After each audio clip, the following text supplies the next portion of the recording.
Yeah, so this is my Mod.2 45 caliper Springfield XDS. And what you might notice is that laser on the tip there. I don't know about anybody else, but I've been looking for a nice laser for this piece for a while. And I've had some issues looking for them, finding them actually. I called Crimson Trace and they said they don't have one made for it quite yet. I went to a couple other brands and just couldn't find the right fit.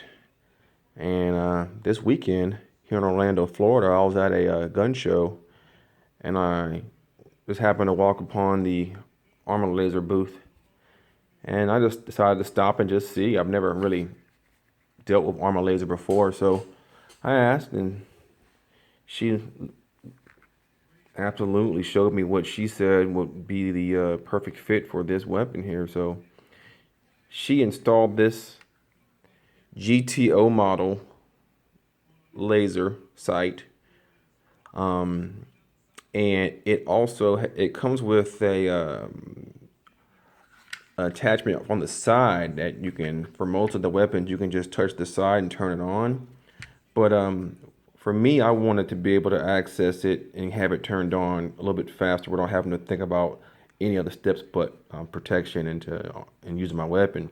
So they were able to use this flex trigger here that works as a ground. Your hand will be at the ground to the positive charge of the battery. So the battery casing is there, and it has this strip that runs to this gold-plated ground. And once your warm hand or finger touches that ground, it activates the laser. So there's no other thinking about using your weapon besides just gripping it and ripping it. So I thought that was an excellent feature because it's a lot more stealthy than having the button of the Crimson Trace. Um, and I think overall it gives the weapon a pretty cool feel. Um, Pretty cool look as well. I like it.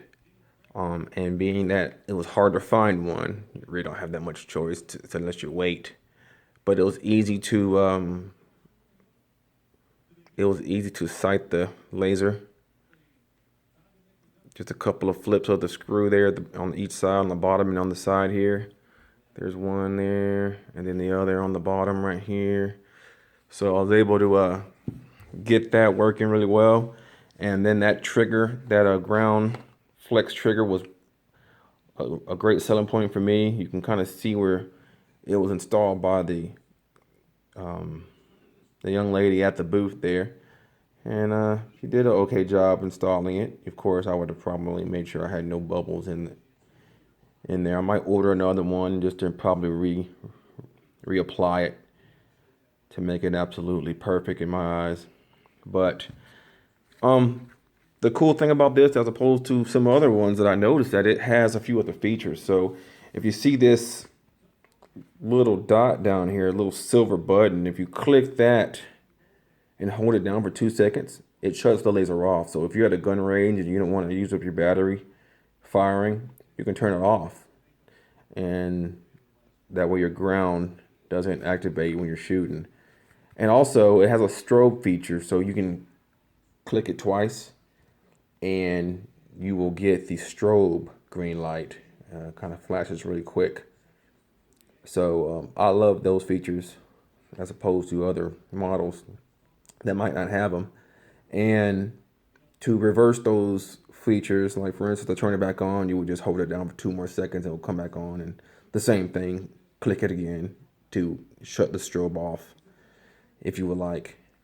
So, yeah, you guys that are looking, that had the same issue I did, looking for a laser for your 45, Springfield 45 subcompact, Mod.2, check out armorlaser.com and see if you can find what you need. Like I said, they were pretty nice, and it runs off a Duracell battery.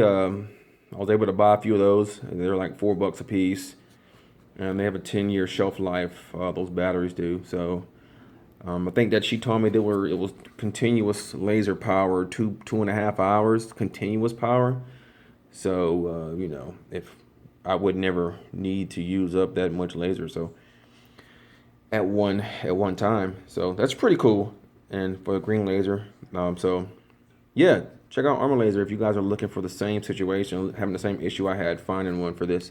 They should have what you need, and this is what you would get in either red or green.